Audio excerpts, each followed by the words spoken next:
Orang yang nak tenangkan jiwa dia, dia bersih siap-siap. Orang buat salah, lantaklah. Itu ujian untuk dia dan ujian untuk aku.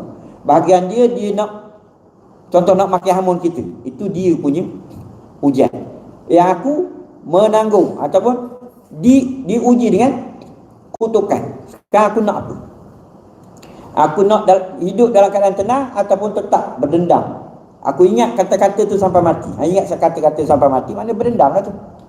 Dah berdendam sampai mati. Aku takkan maafkan dia sampai mati. Nak mati lambat lagi pula tu. Sebagai contoh. Maka benda tu sentiasa ada dalam hati kita. Cuba tukar, cuba ubah. Aku maafkan. Apa dia buat? Itu dia dengan Allah. Untuk bagi aku aku dah maafkan sudah. Dia datang nak minta maaf, aku maafkan. Dia tak datang minta maaf pun, aku dah maafkan. Beza rasa dia, tuan-tuan. Beza rasa dia. Mana tidak ada dalam masyarakat itu